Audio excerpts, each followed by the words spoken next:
సాలీడమ్మ. పూర్వం ఒకప్పుడు చాలా అందమైన పిల్ల ఒకర్తుండేది.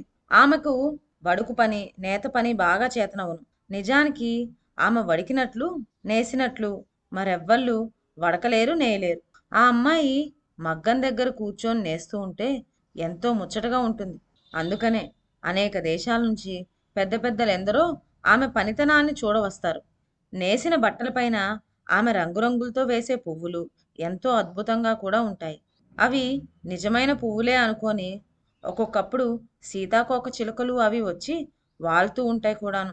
సామాన్యంగా జరిగే పని ఏమిటి అంటే ఆ పిల్ల పని ప్రారంభించి ఏదో ఒక వస్త్రం నేయడం పూర్తి చేసింది అనుకుందాం.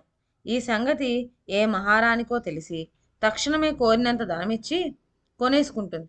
ఆ పిల్ల తయారు చేసిన వస్త్రాలను కొనటానికి అంత పోటీ.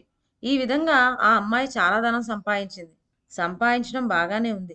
కానీ ఆ పిల్లకు ధనం ఎక్కువగా పోగుపడేసరికి తగిన గర్వం పట్టుకుంది. ఒకనాడు ఆ పిల్ల పనితనాన్ని చూడవచ్చిన ఒక ఇల్లాలు అన్నది కదా, అమ్మాయి, నువ్వు చేసిన బట్ట పాము కూసంలాగా ఎంత నాజూగ్గా ఉన్నదమ్మా. ఇంత నేర్పు కలగడానికి కేవలం ఆ సరస్వతీదేవి స్వయంగా నీకు ఈ విద్యను నేర్పించి ఉండాలి అని. ఇలా మెచ్చుకున్నందుకు మరొకళ్ళైతే సంతోషించి ఉందురు. కానీ గర్వించిన ఆ పిల్ల సంతోషించకపోగా అడ్డుగా తల ఊపి, వెళ్ళమ్మా, బాగా చెప్పావులే. అసలు ఆ సరస్వతి దేవికి వచ్చినా నాకు నేర్పడానికి? అయినా నాకేమిటి, ఎవరిలో విద్య నేర్పడం ఏమిటి? నేను 100 మందికి నేర్పుతా అంటూ బడాయిగా మాట్లాడింది. ఈ మాటలు వింటున్న ఆ పిల్ల తండ్రి, అమ్మాయి, అలాగ మాట్లాడడం పొరపాటు, అవివేకమును. ఈ సంగతి సరస్వతి దేవికి తెలిసిందంటే నీకు తగినట్టు బుద్ధి చెప్పి శిక్షించుతుందినమ్మా అని ఆమెను మందలించాడు. గర్వించిన ఆ పిల్ల అప్పటికీ ఊరుకోక, అలా అంటారేమిటి నాన్నగారు? ఆ సరస్వతిదేవి ఇక్కడికి వచ్చినట్లయితే ఎవరి పనితనము ఎటువంటిదో తెలిసిపోను. నేను నేసినంత నాజూగ్గా ఆమె నేయగలదేమో, రమ్మనండి చూద్దాం అంటూ ఆమె తండ్రి మాటను కూడా ధిక్కరించింది. సరిగ్గా అదే సమయంలో ఒక ముసల్ది అక్కడికి వచ్చి, అమ్మాయి, నువ్వు చాలా పనితనం నేర్చిన పిల్లవే కావచ్చు. అయినప్పటికీ ప్రపంచానికి విద్యలు నేర్పే సరస్వతీదేవిని నిందించడం తగదు. ఇప్పుడైనా పొరపాటుకు పశ్చాత్తాపపడినావంటే ఆమె నిన్ను క్షమిస్తుంది అని మందలించింది.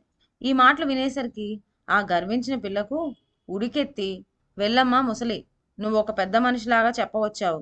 నేతి సంగతి నీకేం తెలుసు? తెలియని విషయంలో వేలు పెట్టడం ఏమిటి?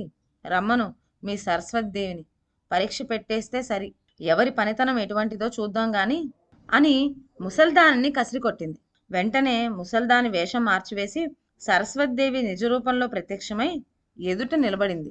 అక్కడ ఆ పిల్ల పనితనాన్ని చూడవచ్చిన వాళ్ళందరూ, అయ్యో, ఎంత పని జరిగింది! ఆ పిల్ల మంచి పనికత్తేను. అయితే ఎందుకు? తగిన గర్వం.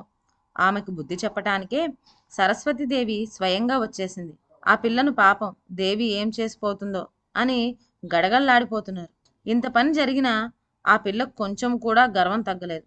ఓహో, నీవేనా సరస్వతీదేవివి? సరే, సంతోషమే.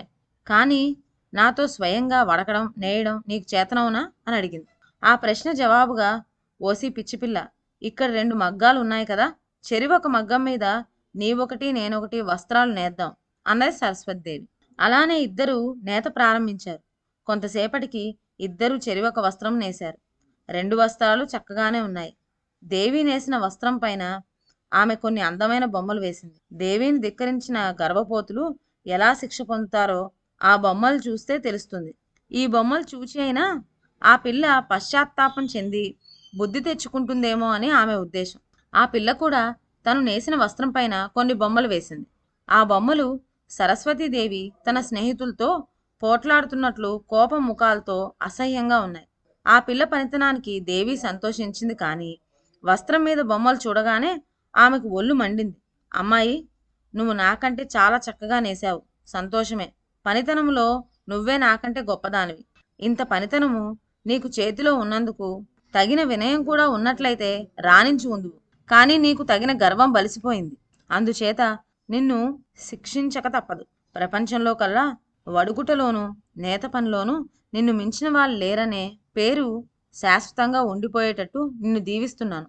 అయితే నీ గర్వానికి ప్రాయశ్చిత్తంగా నువ్వు ఎల్లప్పుడూ ఈ పనిలోనే ఉండిపోతావు. మరే పని నీకు చేత కాదు.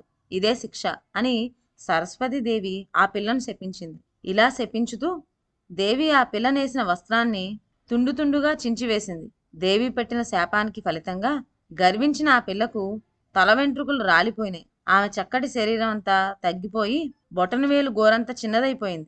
క్రమంగా ఆమెకు ఒక సాలిపురుగు రూపం వచ్చింది. ఇక చేసేదేముంది? ఆ అమ్మాయి సిగ్గుచేత రెండు గోడలు కలిసిన మూలకు పోయి నాటి నుంచి నేటి వరకు నాజూకైన దారాలతో అలా గూళ్ళు అల్లుకుంటూ ఉంది. ఇదండి సాలీడమ్మ కథ. ఇక సెలవు. నా ఛానల్లోని కథలు మీకు నచ్చినట్లయితే నా ఛానల్ను లైక్ చేసి సబ్స్క్రైబ్ చేయండి. షేర్ చేయడం మర్చిపోవద్దు. కొత్త కథల నోటిఫికేషన్ కోసం బెల్ ఐకాన్ ప్రెస్ చేయండి. Thank you.